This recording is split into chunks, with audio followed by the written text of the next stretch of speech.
Netaji Subhash Chandra Bose needs no introduction.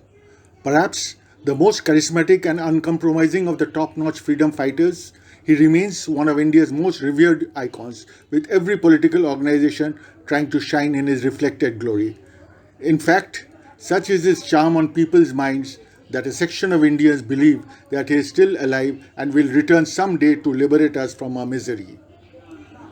Although all major biographies of Netaji have concluded, he passed away on the night of 18th August 1945 after being grievously injured at the aeroplane crash at Taihuku Airport.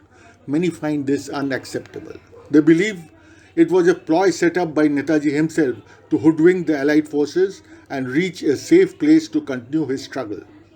Others believe that Netaji, a lifelong political activist, became a recluse and settled in northern India. And yet, another set are convinced he was betrayed by Nehru and Gandhi, the usual suspects nowadays, and imprisoned in some Soviet gulag. Today, it is an undeniable tragedy that these never ending theories have eclipsed the life and achievements of this prince among patriots. He has been reduced to a mystery thriller. Of course, all theories must stand the test of investigation, and in recent years, two incidents allow us to freshly probe them. In 2015, the West Bengal government released a set of files related to Netaji and his family from the state archives. The declassification of 304 Netaji files from the various central ministries followed soon after in January 2016. In contrast to popular belief, these central files were not the only batch to be released. Rather, they were the last lot. Government of India had in fact released a total of 2,324 files since 1997 and has since categorically declared in Parliament on 2nd March 2016 that there are no more classified Netaji files in its archives. To any enthusiastic student of history, these files present a wealth of data that show how several independent investigations have been conducted into what happened to Netaji in August 1945. It is imperative that these findings of these investigations be presented to the Indian people.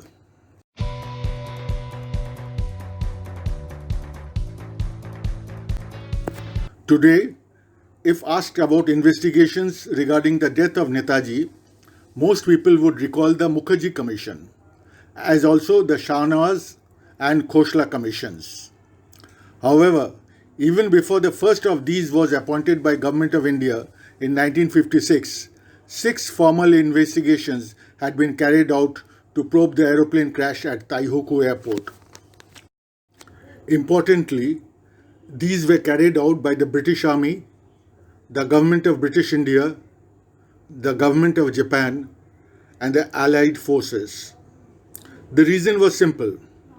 The British and the Americans wanted to find out whether Netaji, whose Azad Hind Fauj had fought against them in the jungles of Burma and Imphal campaigns, was alive or not.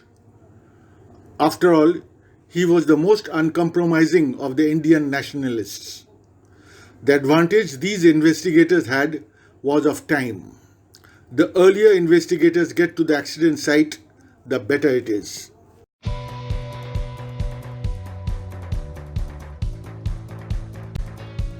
Soon after Japan's surrender, Admiral Mountbatten, Supreme Allied Commander of Southeast Asian Command, on August 30, 1945, sent an enquiry to General MacArthur, the Supreme Commander for Allied Powers in Japan, to conduct an enquiry about the death of Netaji. On September 19, 1945, the Japanese government submitted a preliminary report on the death of Subhash Chandra Bose to MacArthur's office. Among other details, it stated, Bose, injured in an air crash on 18 August 1945, died the same evening. Independent of the Americans, in September 1945, the British India government sent superintendents of police Finney and Davis, assisted by inspectors H.K. Roy and K.P. Dey, to investigate. The team visited Bangkok, Saigon, and Taihoku for the purpose. The Davis and Roy team interrogated the in charge of the Saigon airport, the military officers of the Taihoku airport, and the chief medical officer at the Nanmon Military Hospital of Taihoku. The Bangkok team complimented them by retrieving a telegram dated 20th August 1945 that had been sent from the Chief of Staff of the Japanese Southern Army to Hikari Kikan.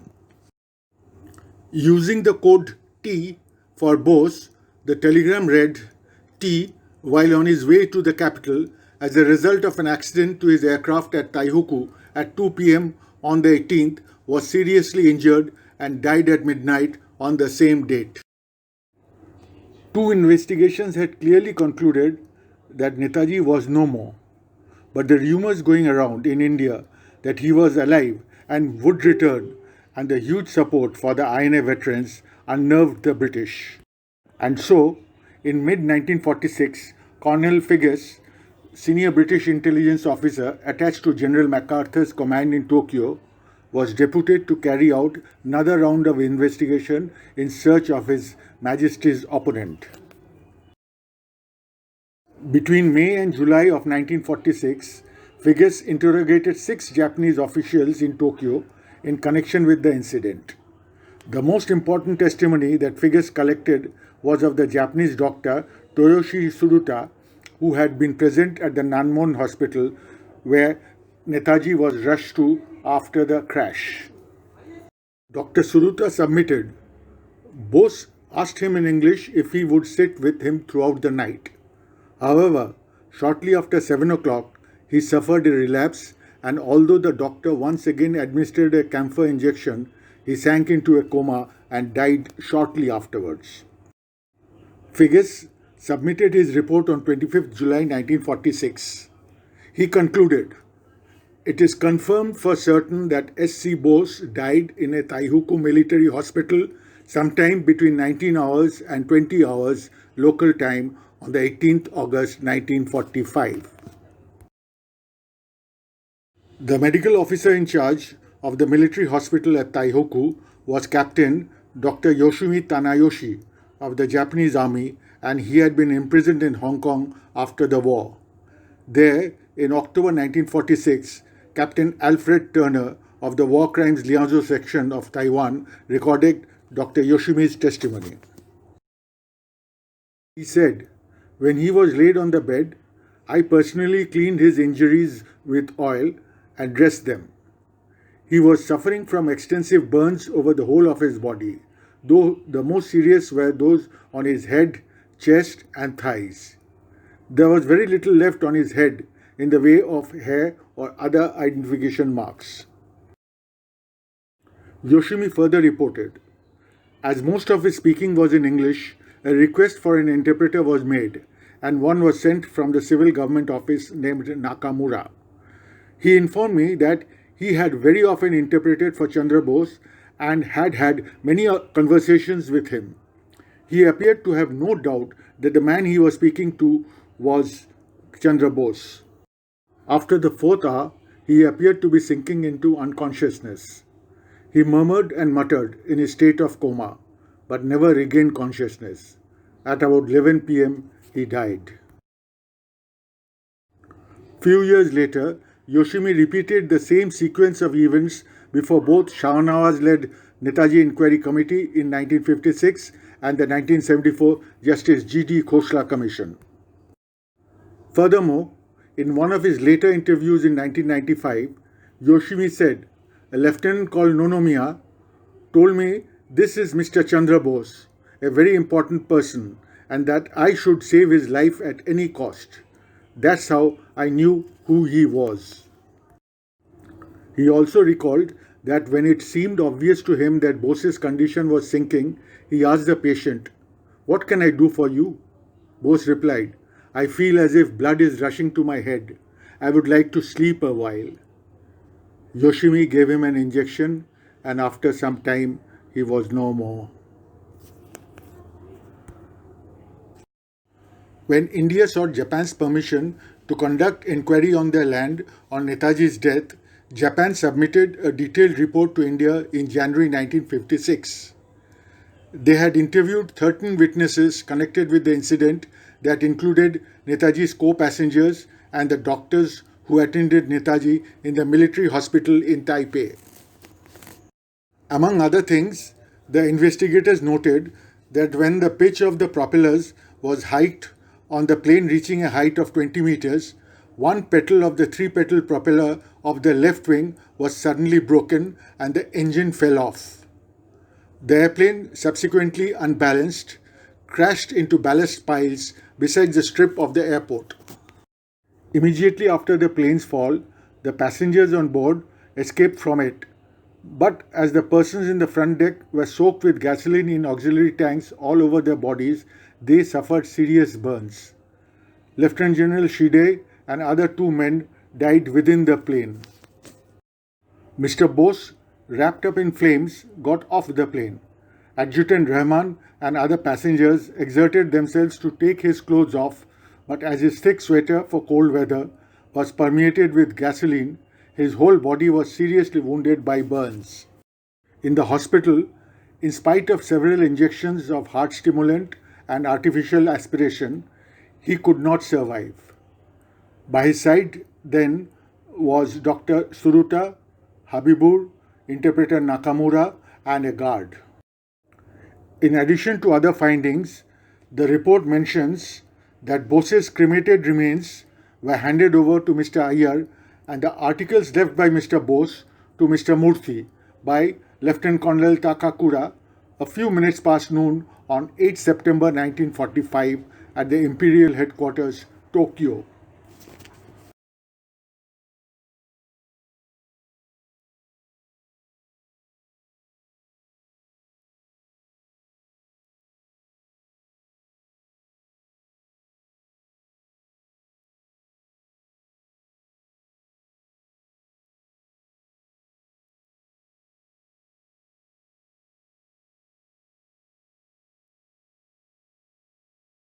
In May 1956, on India's request, UK asked the Taiwanese government to interview the employees of the military hospital and Taipei Municipal Health Center. Dr. Chang Wen Sing of the General Hospital, formerly Nanmon Hospital, Ku Keng Wan, Director of Health Center, Lee Chin Kyu, Tan TT, both employees of Taipei Municipal Health Center, and others were interviewed by the Taiwanese government. Tan TT stated, at about 4 pm, the Japanese army officer who came to apply for the cremation permit the day before came to the crematorium in a car in the company of an Indian. At the same time, a military truck brought a box-like coffin. There were several soldiers who unloaded the coffin. She continued stating, those present at the crematorium were the Japanese officer, the Indian, H. Komomoto, the manager of the crematorium, Lin Buimu, a laborer, and myself. The Indian, dressed in the white garment of Japanese soldiers under medical care, wore slippers. Parts of his face were bandaged. He was tall and swarthy, kept bitterly, and seemed extremely sorrowful. She continued, Lin and I opened the coffin. The body was packed in powdered lime. It was feared that the body would not be completely consumed by fire. Therefore, the lime was removed and then the body put on a plank. The body was taken to the old furnace. The army officer said, the deceased was Bose, the Indian leader. From the time of the accident and the subsequent stay in the hospital, right up to the time of his death, never uttered a groan or gave vent to any expression of pain, and must indeed have been a very great person. Next day, the Indian came in the company of the army officer, brought a pair of chopsticks, opened the locker with the key given to him previously by Lin, and used the chopsticks to pick up the bone remnants one by one from the ashes and deposit them into a wooden box. He was very solemn, wrapped the box with white cloth, and left in a private car together with the army officer. Lee Chin Kui stated, what I know corresponds with what Tan TT has said.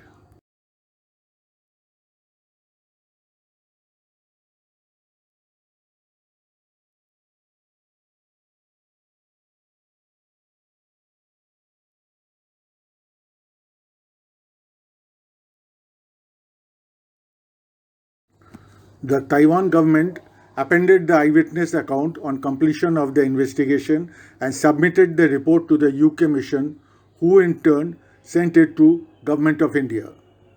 The Taiwanese report nowhere cast any doubt on the crash and the subsequent death of Netaji. The Japanese preliminary report submitted on 19 September 1945 to MacArthur's office, the British India Government Davis and Finney report of 1945, the Figgis report of 25th July 1946, the Turner's report of October 1946, Japanese detailed report of January 1956, Taiwanese report of June 1956, all the 6 investigations carried out by the British Army, the Government of British India, Government of Japan, and the Allied forces clearly concluded that Netaji was no more. That ended their hot pursuit. But people were not privy to these reports. They remained in the files of the respective governments for the next 50 years or so.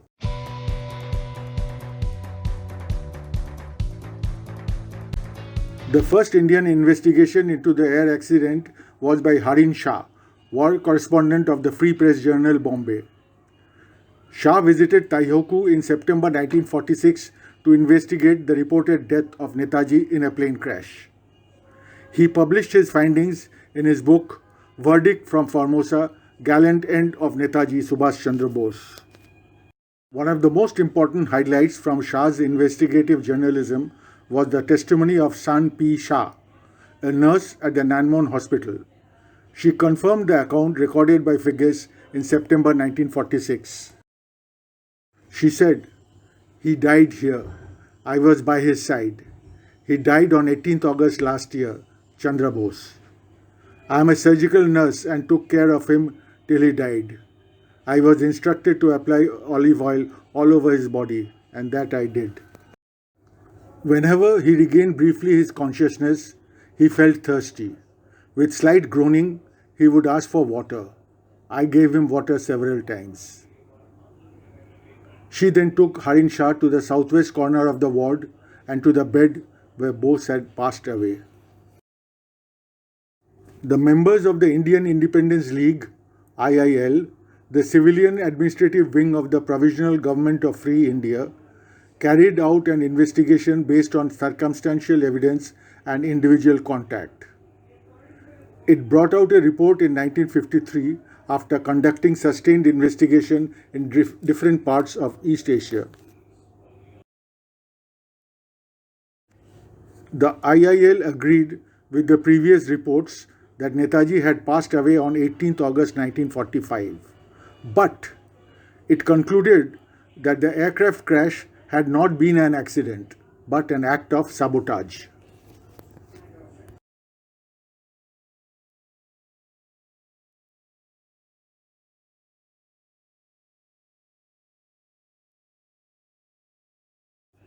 According to the IIL, Japanese officials could neither risk shielding Netaji from the Allies lest he resurfaced, nor hand him over to them and endanger relations with Indians.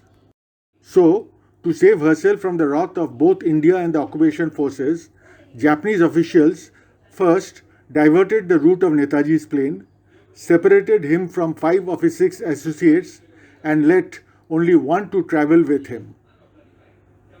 Incidentally, Japan still keeps 3 Netaji files as secret, while rest of the countries have declassified all.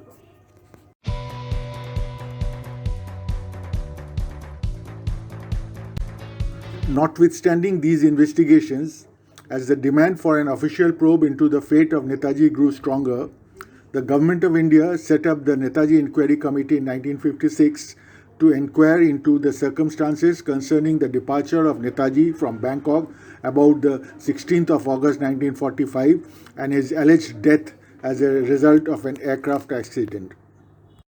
The committee consisted of Shah Nawaz Khan, former Major General in the INA, then Parliamentary Secretary, Netaji's elder brother Suresh Chandra Bose, and S.N. Moitro, ICS. The findings of the commission are a voluminous work, digitized and available in the public domain today. The committee examined 67 witnesses, including 11 eyewitnesses to the incident, who confirmed Netaji's death as a result of burn injuries from the air crash.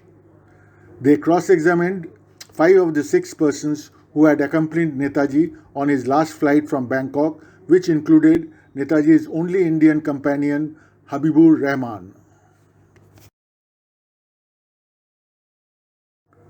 The witnesses included Captain K.R.I., Colonel M. Yano, Major S. Nagatomo,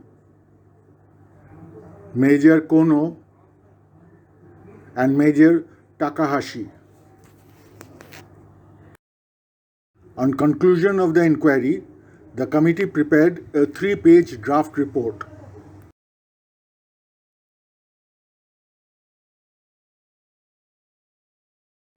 It contained the principal points agreed to, which all the 3 members signed. The principal points agreed to included 1. There had been an air crash at Taihuku on 18th August 1945 in which Netaji met his death. 2. That he was cremated there. And 3. The ashes lying in the Renkoji temple in Tokyo are his ashes. Strangely, soon after signing the draft report on 2nd July 1956, Suresh Bose took a different view for reasons of his own and did not sign the final report. The final report, signed by Khan and Moitro, was submitted on 3rd August 1956. The report received government's acceptance in September 56 through Parliament. Suresh's dissentient report, which concluded that the aircraft accident did not take place and Netaji did not die, was also tabled in the Parliament. Besides his conclusions, Suresh made some personal allegations against Nehru, Khan, Moitro, and B.C. Roy. Shahnawaz Khan objected to Suresh Bose's allegations. He threw a challenge to Mr. Bose through a 6-page statement.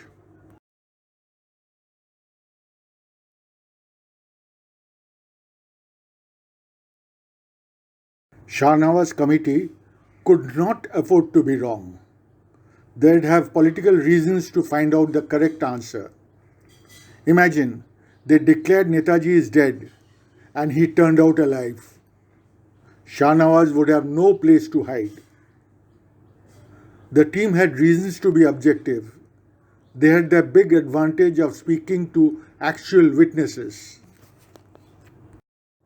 A decade later, in February 1966, Suresh Bose announced to the press that his brother Subhash would return in March.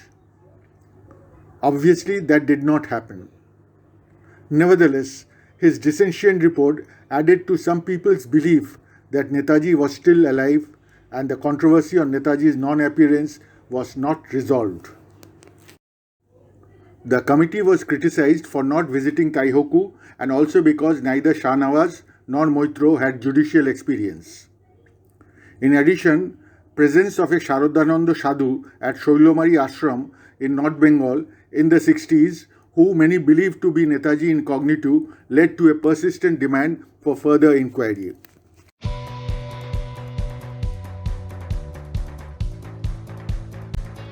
In 1970, the Government of India set up the Justice Khoshla Commission, and retired Justice G.D. Khoshla was asked to inquire into all the facts and circumstances relating to the disappearance of Netaji Subhash Chandra Bose in 1945.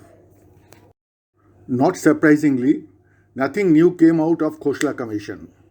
Justice Khoshla interviewed 4 of Netaji's co-passengers of the ill-fated plane and 5 eyewitnesses to the crash. Over a period of 4 years, he also interviewed Shahnawaz Khan, Suresh Bose, 224 other witnesses, and concluded that Netaji had been grievously injured by the aircraft crash at Taihoku and passed away the same night.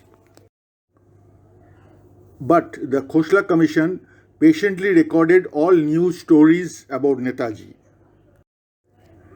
of an MP's chance meeting with Netaji at Marseille airport in 1946, an ardent admirer of Bose reporting that a Russian army officer saw a well-dressed Bose publicly going to the Kremlin with high dignitaries on 24th December 1956, as against another MP's version of Bose languishing in cell number 45 of a prison in Siberia.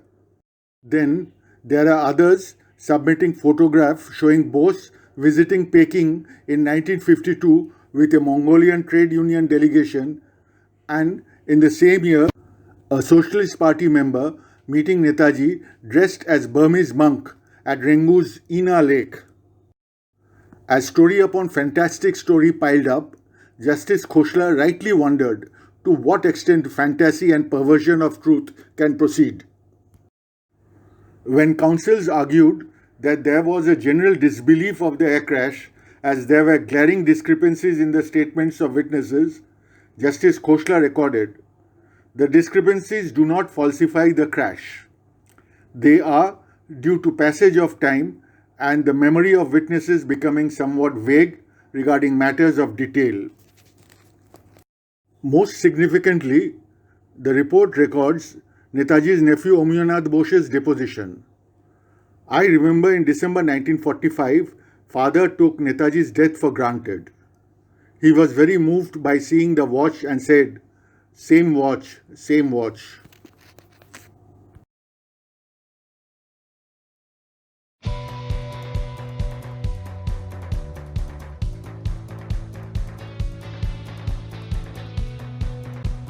The early investigations by recognized authorities at home and abroad have come to surface only in recent years.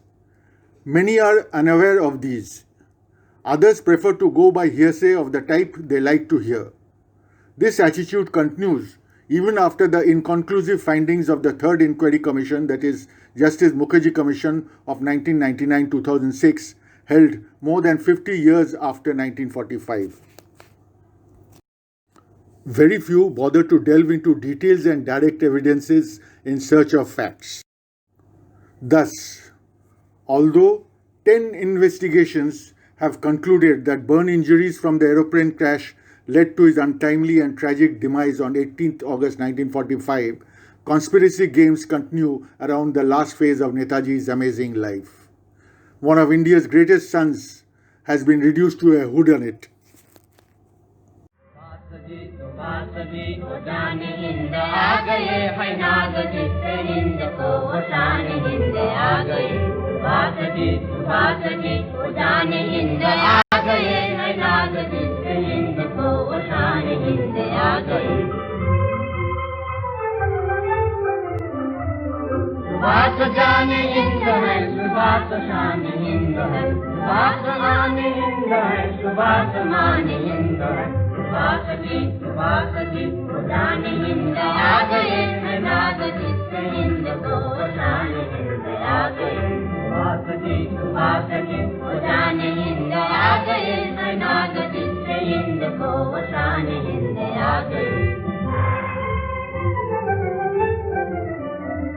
गली गली गली गली ये अंधेरी हटा चली, गली गली गली गली ये आम फलक गा रही।